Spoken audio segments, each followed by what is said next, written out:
Kak Marta gimana sih mengetahui pertama kali sahabat kakak sendiri seperti ini kejadiannya? Kematian ini ya, Mhm. maksudnya pas pertama kali sebenarnya sih kaget ya, cuma pas waktu itu tuh si sahabatnya si korban ini kan temanku juga, karena kan aku kenal si salah satu pelaku ini dari almarhumah. Dia ada chat aku, dia bilang Kak Dibo udah nggak ada, ya almarhumah udah nggak ada kemana, aku bilang ditusuk katanya, ditusuk, aku bilang ditusuk siapa, aku bilang dibegal katanya di jalan, dibegal di jalan, aku bilang siapa, terus gimana, ada yang hilang nggak, aku bilang motor atau HP-nya, enggak katanya, kenapa dibegal tuh nggak ada yang hilang, aku bilang. Maaf kak, jarinya kan. Terus aku bilang kenapa dibegal tuh nggak ada yang hilang, terus kata dia iya soalnya katanya dia pulang ke kosan katanya. Terus aku bilang ini yang benar yang mana dibegal, masa dibegal pulang dulu ke kosan, kenapa dia nggak ke rumah sakit dulu. Aku kan mikirnya dibegal di jalan tuh ya bisa ke rumah sakit dulu, orang kan kalau dibegal berdarah-darah pasti larinya ke rumah sakit dong, ngapain ke kosan dulu yang jauh gitu.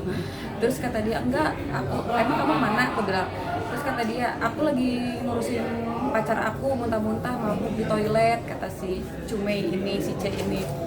Lah aku bilang terus si Dibo gimana, iya ketok-ketok kosan, gimana sih yang bener yang mana, aku bilang dia dibegal di depan kosan, katanya dibegal di depan kosan. Aku bilang yang bener yang mana sih, kamu bercanda ya, aku bilang enggak kak nggak bercanda. Terus dia ngirimin kayak di rumah sakit gitu kan, yang udah ditulung gitu. Terus aku sampai ya Allah astagfirullahaladzim, aku bilang ini beneran. Terus aku bilang kamu ada apa, ada yang dicurigain nggak, kayak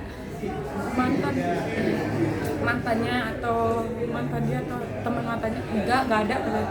Kalau misalkan dia memang nggak tahu apa-apa, dia pasti apa namanya jawabnya nggak tahu kak, soalnya aku nggak lihat handphonenya, baik ini langsung nggak ada. Aku bilang kak aku curiga ya, kayak bukan dibegal, aku bilang dibegal kak katanya. Terus di situ, dari situ udah nggak aktif lagi dia. Itu sih yang si Cume yang itu sahabat korban yang ikut serta.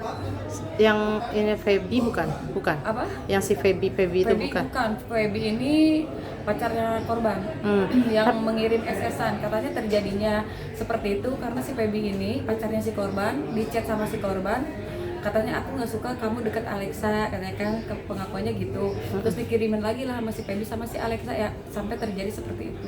Oke, tapi kakak sebelumnya memang maksudnya seberapa tahu sih tentang hubungan mereka ini berempat? Apakah baik-baik saja atau memang udah ada indikasi nih belakangan ini kecurigaan yang kakak tampilkan gitu? Aku sih malah nggak sukanya dia mainnya sama Cuma yang tomboy itu, yang tomboy satu dia sama dia, karena dia apa-apa tuh ngebelain Cuma, apa tuh ngebelain Cuma kan. Si Cuma kan ini suka numpang sama Dibo. Aku malah nggak suka si Dibo ini main sama Cuma. Kalau misalkan untuk pacaran sama si Feby ini, aku kan memang nggak tahu, karena Dibo ini nggak pernah cerita kalau dia punya pacar Feby gitu, nggak pernah cerita. Biasanya sih dia cerita kalau dekat sama siapapun, bahkan dikejar-kejar cewek pun sampai cewek itu bugil gitu, dia kabur cerita gitu kan. Cuma yang sama yang ini nggak tahu, nggak cerita. Gimana nih perasaan kakak ketika mengetahui sahabat kakak udah sampai maksudnya tertusuk mengenaskan gitu kan tadi? Kaget sih mbak, kaget soalnya pas aku lihat videonya itu tuh darah ya kan, ya sana kosan ya, kesini arah keluar. Nah kalau jempolnya tuh gini nih, jadi kayak ngarah keluar, berarti dia ada indikat kabur gitu kan, ada pengen kabur. Cuma kayaknya dia si pelaku seret, gak tahu gimana, aku pokoknya sedih banget. Aku ngerasain kayak kok bisa sampai meninggal gitu, berarti terus aku lihat di tangga ada kayak daging-daging gitu ya, daging-daging apa dia digini-gini, aku bilangnya apa dia kucuk-kucuk, tapi kok sampai tega banget. Apalagi yang tombol itu si Cuma itu sahabat banget loh, jualan gorengan bareng, dibawa aja sampai ngerelain nggak mau nggak mendingan dia nggak makan daripada si Cuma itu nggak makan gitu. Sosok Dibo sendiri seperti apa sih di mata Kak Marta gitu kan? Dibo sangat baik dan dia nggak mau nyusahin orang. Kalau ada sesuatu atau hal yang gimana gitu dia nggak pernah mau cerita, cukup dipendam. Aku pernah waktu bulan puasa lalu aku pernah masakin dia sini masak, aku udah masak makan buka puasa, dia datang cuma makan gorengan. Aku bilang makan, udah aku udah beli gorengan, bener-bener nggak mau nyusahin. Makanya kalau pas kemarin kehilangan dia, ya Allah deh kemarin bulan puasa ini kan terjadinya di bulan puasa, ya Allah deh kemarin bulan puasa aku di sini gitu sama aku gitu. Kalau misalkan bisa diputar ya mendingan kamu di sini lagi gitu bulan puasa ini dibanding sama perempuan itu. Oke, kakak menyayangkan gak sih kejadian seperti ini? Maksudnya ini kan sesama jenis ya kan, dan akhirnya terjadi pembunuhan cuman karena mungkin dugaan cinta segitiga. Seperti apa sih mungkin Kak Marta memandangnya gitu kan? Sangat disayangkan sih, sangat disayangkan ya. Kadang kita juga mau pasangan sama jenis atau cewek sama cowok atau cowok sama cowok, kalau kita pacaran sehat sih tidak akan terjadi seperti ini, karena memang dari pengakuan tersangka juga ada katanya mereka tarik itu ya, kalau bahasa Sundanya habis ngobat gitu. Jadi mungkin nggak tahu lah terjadi kayak gitu. Berarti kejadian itu memang mereka tuh lagi pada Iya, soalnya mabok kan bilangnya lagi tarik. gitu. Ada pesan terakhir nggak sih ya Dibo ke Kak Marta gitu, mungkin sebelum kejadian entah seminggu sebelum kejadian ini dia minta ketemu sama aku, dan alhamdulillahnya aku mau nemuin dia, dan ayo deh kita makan di daerah Braga, kita makan di Baso. Terus sampai aku bilang deh makan, enggak aku nggak mau makan kata. Terus udah gitu dia ngelamun sampai aku paksa deh makan, jadi dia akhirnya makan nasi, itu pun nasi nggak tahu ya, mungkin dia udah firasat juga mau meninggal apa gimana. Biasanya kan kata orang nih 40 hari orang mau meninggal tuh udah tahu kan, tapi ini seminggu sebelum meninggal udah ketemu aku, dia melamun di tembok gitu, padahal kita lagi makan tapi dia nyenderin di tembok gitu kayak yang sedih gitu, ngelamun terus. Aku bilang jangan ngelamun terus, makan. Aku sumpah ya Allah aku ngomong gitu, jangan ngelamun terus, makan deh. Aku bilang iya kak makan, sambil senyumnya tuh beda. Aku bilang kok kamu agak bersihan gitu, dia pakai baju sunnah, asa bersihan deh ayeuna gitu, kayak bersihan sekarang putih banget. Aku bilang. Tapi sama semasa hidup Dibo itu memang pergaulannya seperti apa sih? Mungkin selain orangnya memang baik, tadi kan bertanggung jawab sama keluarga, emang kepala, maksudnya jadi tulang punggung keluarga, seperti apa nih Kak Marta mengetahui? Kalau sebagai teman, dia sangat baik, care, orangnya suka nasehatin temen juga. Kalau kita salah atau apa suka dinasehatin, terus kalau kita berantem sama siapapun, ya dia selalu nasehatin, udahlah jangan di ini ya kak. Tapi tadi Kak Marta sempet kayak nangis sedih banget Nangis gitu. karena inget di Apa sih? tusuknya. Iya gimana sih? Pas tadi kan Bang Paulo bilang ditusuk begitu-gitu, aku langsung inget ke darah yang nempel di tembok itu. Aku lagi ngebayangin kayak gimana ya kalau aku jadi dia, seandainya aku ada di situ, pasti aku bisa nolong dia. Tapi ini ada yang menariknya, pas sebelum kejadian ya, di jam 12 malam sebelum kejadian itu, di tangga rumah aku yang biasa dia duduk, dia favorit banget duduk di atas tangga itu. Aku pikir ada kucing aku lagi ngorok itu, dia kenceng banget gitu. Aku bilang siapa sih, gue bilang. Pas aku dengerin kucing aku nggak ada yang sama sekali ngorok, dan di rumah itu cuma aku berdua sama temanku kan.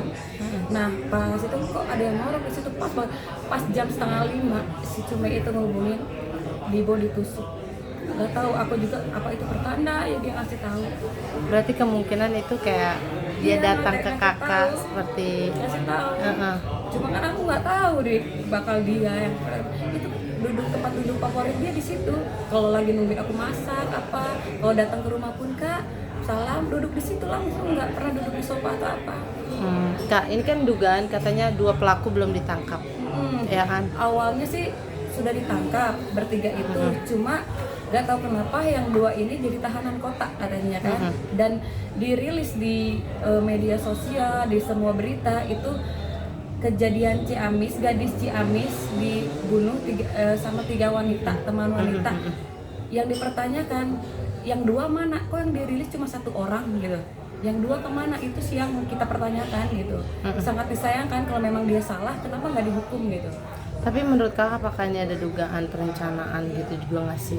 Tadi kan dari komentar-komentar Bang Pablo gitu kan. Kalau perencanaan aku sih nggak tahu ya, cuma sekarang kalau memang nggak berencana kok si C membuang pisaunya dengan si A, si F juga membersihkan darahnya ingin pulang.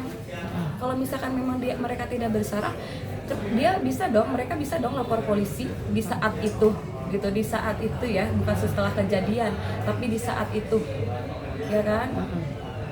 Kemungkinan ada dugaan oknum yang membantu dari pihak polisian membantu para pelaku ini nggak sih, dua tahanan yang masih bebas ini?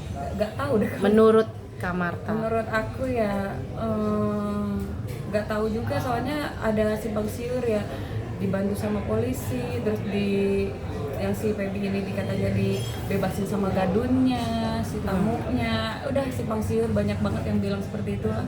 Tapi kita nggak tahu juga, kembali lagi ke polisi Bandung, maksudnya ditegakin lagi hukumnya. Kalau memang yang berdua bersalah, tolong ditangkap gitu. Tapi Kak Marta ini sejauh apa sih mengenal sosok Feby dan masa dua perempuan itu gitu, selain aku duanya? nggak kenal si A dan si F ini Sama sekali. nggak kenal. Dibo nggak pernah cerita. Enggak, Terus Dibo itu menceritakan teman yang baik-baik. Kalau misalkan si Feby ini nggak diceritakan sama Dibo, berarti tidak baik. Oh gitu. Karena si almarhumah Dibo ini paling takut sama aku kalau dia deket sama yang nggak benar. Jadi kakak baru mengetahui setelah Iya. kejadian ini kalau Iya. Dibo memang dekat Iya, dengan sangat mereka. disayangkan karena aku udah beberapa kali kan nasehatin dia jangan sama orang yang cari orang yang bener, jangan yang nggak bener, atau yang mungkin dia takut sama aku untuk mengenalkan seorang si F ini.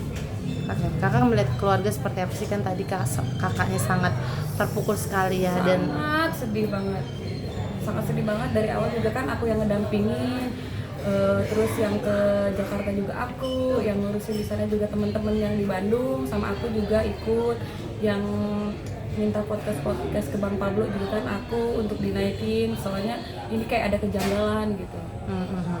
Oke, harapan kakak mungkin untuk kasus Dibo ini seperti apa sih, dari sahabat sendiri? Harapan aku sih dari Akmal, dari aku, dari P, dari anak-anak kosan Inhoteng ya, ya, dari Ica, semua pengennya sih ditegakkan keadilannya, biar ya, kalau memang yang dua itu tersangka tolong ditangkap, udah gitu aja. Karena kan korban juga, keluarga korban juga pengen keadilan, gak mau yang dua itu lepas kalau memang bersalah gitu.